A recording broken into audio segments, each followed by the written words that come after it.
You may think that people are getting stupider, that reliance on technology is ruining us, and that soon we will see job loss on an unimaginable scale. What if I told you that these exact ideas have been floating around for a millennia, but not about AI, the internet, or social media? Instead, the technology in question is one that you wouldn't even consider to be in the running. Paper. And why did people fear it? Because paper stood for change. And as we all know today, change is terrifying. This is the story of paper.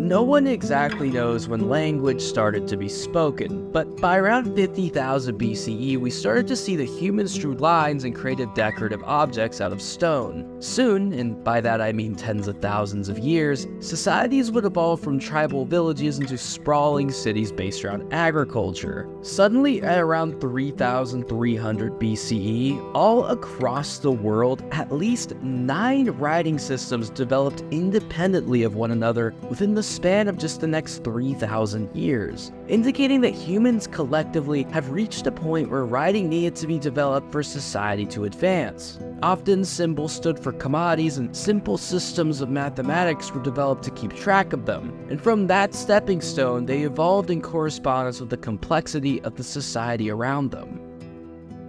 The earliest writing found was on clay tablets, which were cheap and easy to make, but bulky and heavy. Within the same window of time, Egyptian papyrus started to be made. It was expensive, but light and portable, and could be rolled up into scrolls. For this reason, they started to export it with a monopoly on the commodity, but not to Europe until the rise of the Greek and Roman empires. During their heyday, they discovered the use of wax tablets, which allowed for writing to be erased, which made them serve as the first ever device used for casual writing. It was, in essence, an ancient Etch-a-Sketch.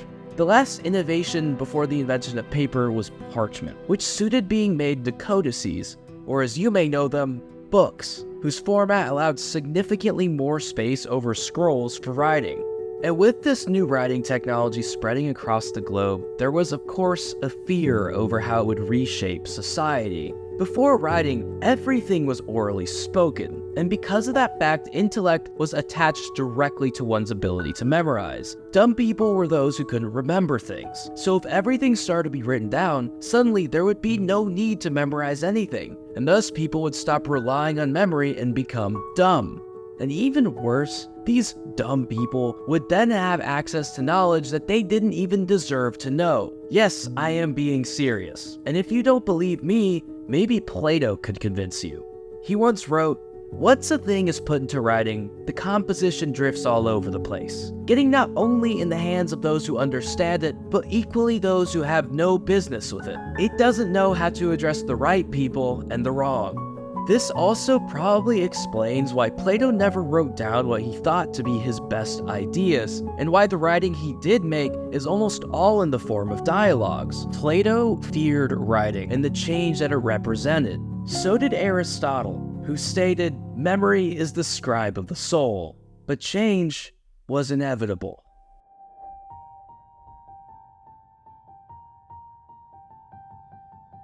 In China, for thousands of years, language was written on bamboo and silk, but not for much longer. How paper was first created is a challenge for historians to understand. It bears zero relation to any of the writing materials that came before it. I mean, seriously, the first step was to take cloth rags and somehow separate a fiber they didn't even know existed: cellulose. Let me emphasize, paper was made from rags, not wood.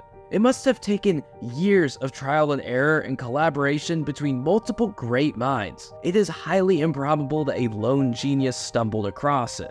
It was quickly tied to government bureaucracy, and rulers urged scribes to write everything down. They also found other uses for paper, such as kites, which were originally intended for issuing signals on the battlefield. We also saw the introduction of paper cups and toilet paper.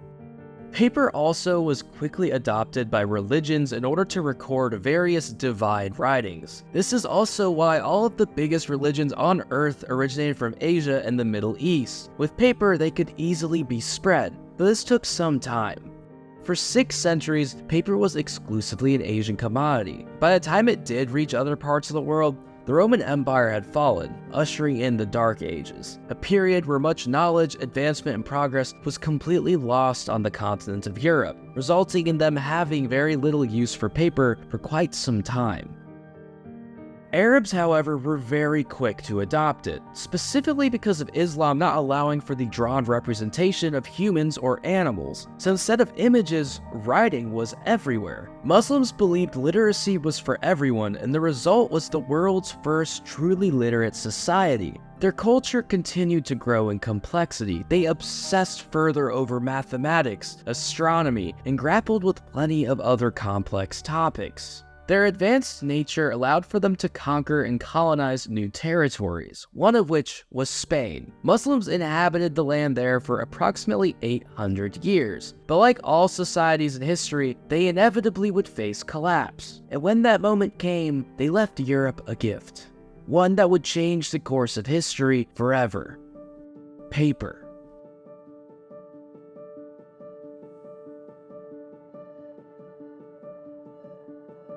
By the late Middle Ages, we started to see the resurgence of mathematics, arts, business, and the general innovative brilliance that we've come to associate with Europe. This was caused by a trickling in of Arabic ideas that caught the eye of some Europeans, specifically those in Italy due to their proximity to the Middle East. In fact, this is why centuries ago, the Greek and the Roman empires became so advanced in the first place. Now, the first paper mills sprouted up in Italy and followed a very similar bottom-up trajectory. Quickly, paper overtook parchment because it was cheaper. How cheap, you ask? Well, paper historians estimate that it took anywhere between 210 and 225 sheep to make a Bible. So there's your fun fact for the day. Another interesting development was that since paper differed from mill to mill, they invented a little thing known as a watermark, a small image on the paper to distinguish it from other brands. This may be also the first instance we see of the concept of branding on a product rather than an animal.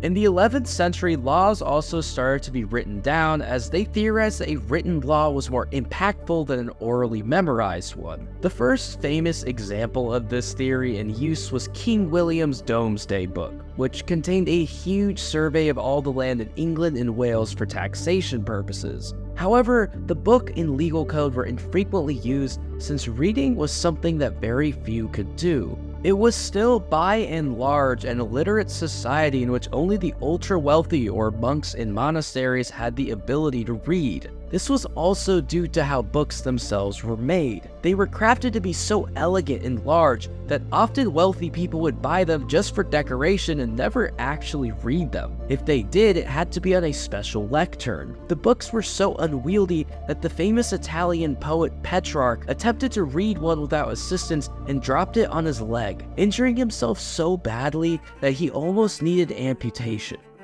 However, culturally, the thirst for education was leaking out of these institutions and into universities and other places accessible to the general public. To meet this demand, shops were being set up to produce books that were cheaper and more accessible. However, there were few of these books, and the model for learning was still listening to the reader and memorizing the text. With reading spreading into the public sphere, more and more people wanted to be able to do it on their own. By the 13th century, the practice of reading alone increased, while public readings were for the first time on the decline. This meant that more books were needed to provide for the influx of readers, and that would mean more paper.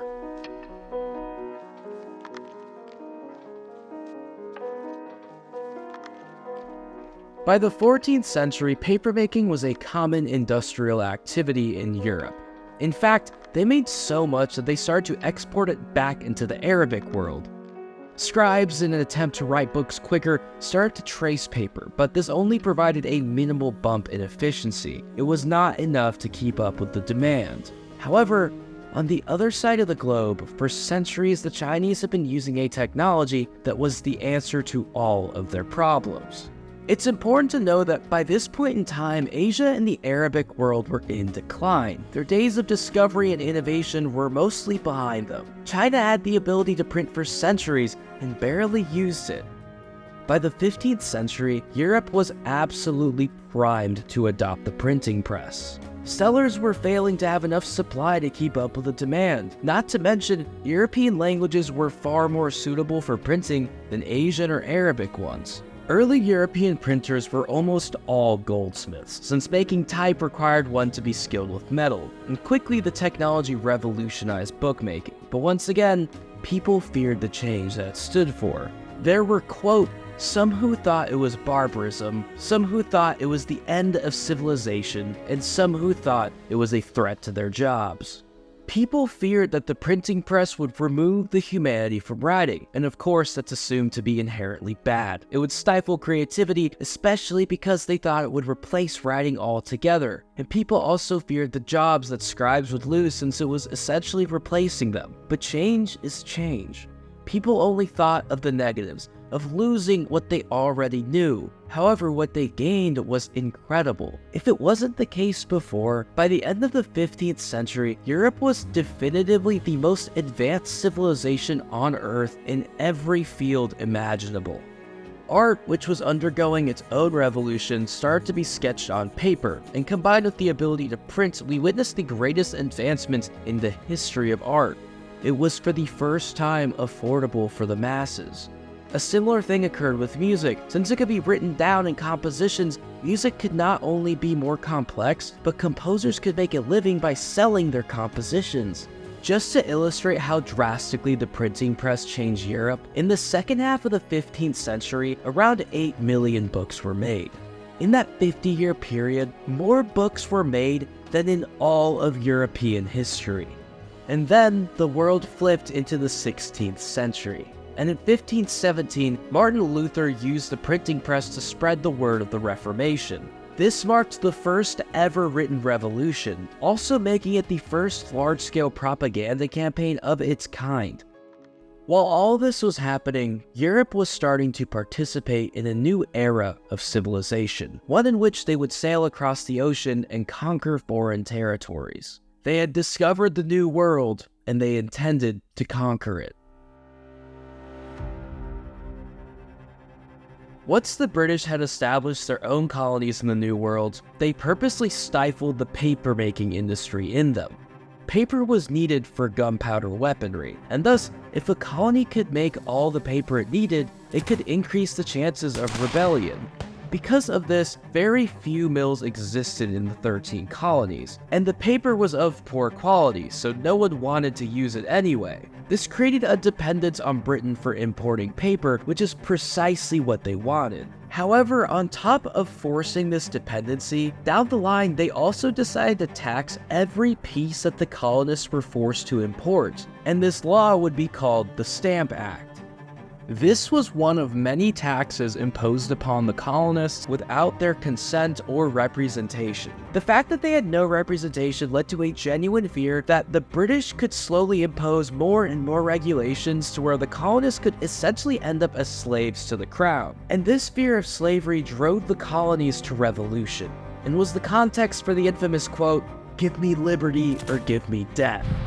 Quickly, newspapers in the colonies started to switch to inferior locally made paper, and they used it as a selling point. However, it made them almost impossible to read. Benjamin Franklin, who was America's first true newspaper mogul, complained that he nearly went blind trying to read Boston newspapers. However, because of the drama surrounding the war, people wanted the news and sales skyrocketed. But paper was limited. After all, the rebels needed it in order to wage their war. Rationing quickly went into place. Newspapers often apologized for not having enough space to include important articles, and sometimes they couldn't make print runs at all.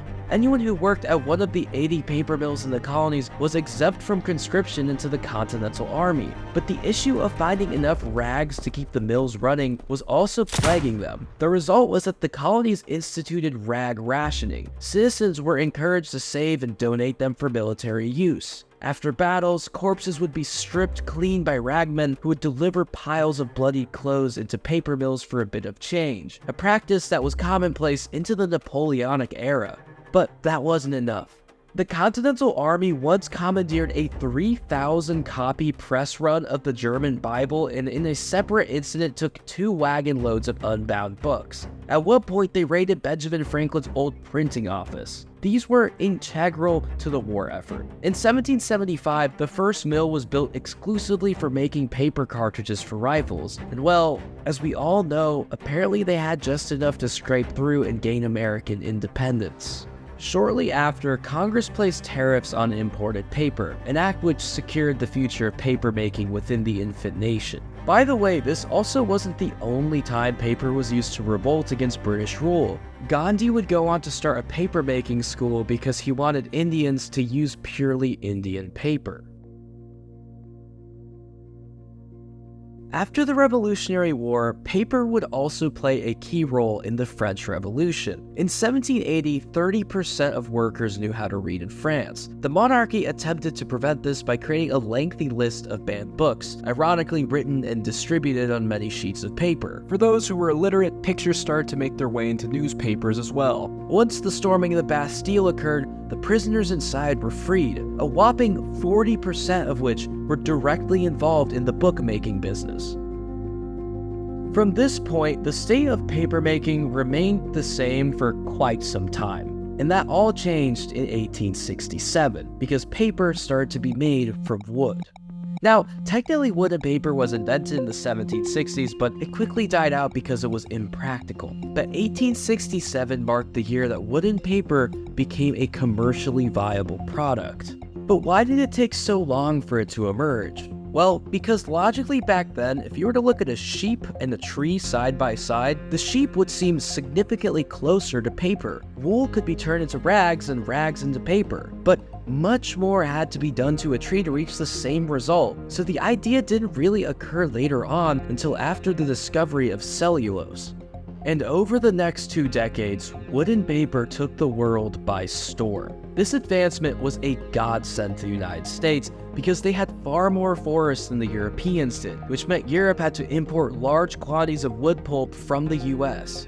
Through this method, Britain doubled its entire paper production within just 10 years between 1870 and 1880. But despite this, since the US didn't need to import anything, it grew to become the biggest paper maker in the world. And finally, for the first time in human history, the supply of paper was actually larger than the demand for it. The question now was, what the hell do we do with it?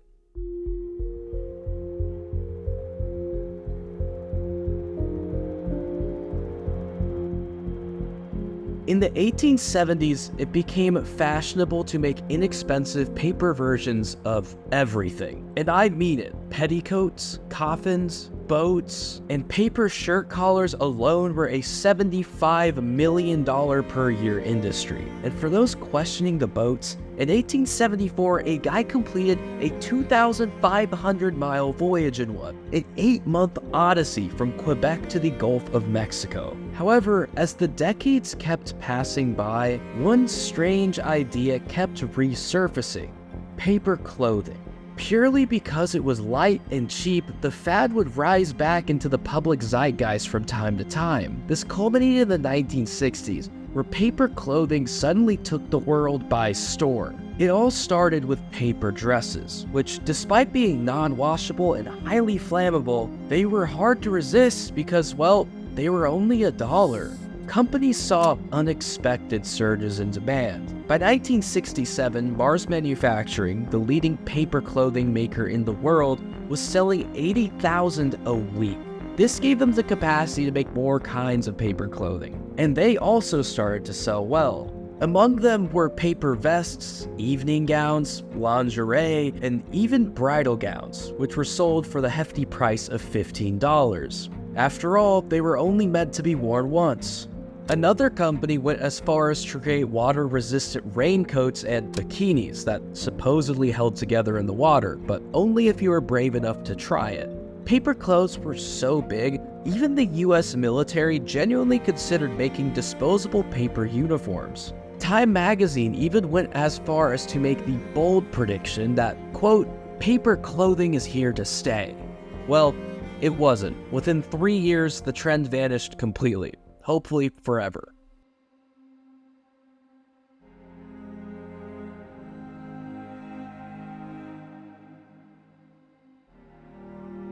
Today, paper is in an interesting place. China recently reclaimed its throne as the world's largest paper maker, making America second.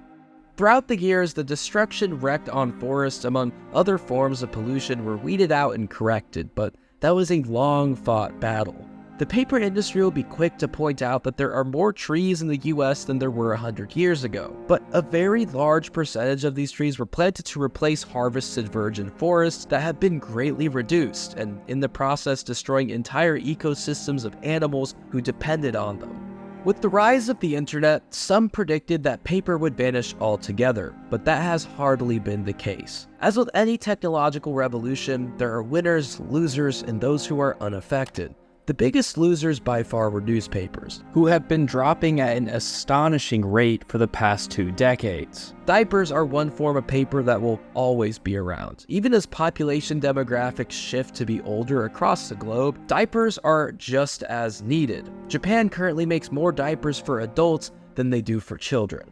The biggest winner by far was packaging paper, which boomed with the rise of online shipping. It's such a large industry now that paper made strictly for packaging is over 50% of the market. Paper also has one fundamental advantage in the digital age: security, the inability to be hacked, and it's still commonly used in workplaces today for taking notes or guiding presentations.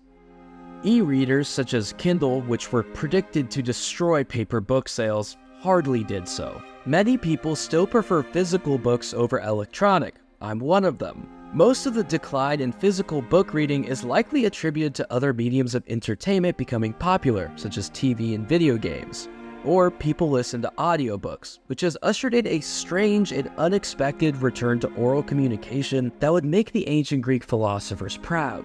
In a similar vein, language is also returning back to hieroglyphics and pictographs in the form of emojis or things like street signs on roads. So why are we reverting to such early forms of communication from thousands of years ago? Because change does not cancel out what came before it. This is rarely the case. If it does occur, it has almost never destroyed more than it has created. And each and every time, people always swear it will be different, that this is the one that will end humanity. And that's because humans already have a built-in mechanism of loss aversion bias, where we can physically feel the pain when imagining losing $20 in the future, yet cannot even feel close to the level of joy when imagining the equivalent gain. Now, apply that logic to the fact that it's impossible to predict that new things could be created from a new technology. So of course, we will remain strongly biased in fearing the loss of what we have now, because it's the only thing that we know. But if the history of paper has taught us one thing, it's that we'll be alright. We aren't special. We probably aren't the ones who are actually doomed this time around. In all likelihood, we will be not just alright, but prospering down the line. But it might take another dark age to get us there. If you are new to the channel, welcome. If you enjoyed this video, you will like all the others, so feel free to subscribe and click the one on the screen. I really hope you learned something new today. That's always my goal. I know I did when researching this topic. As always, thanks for watching, and I'll see you in the next one.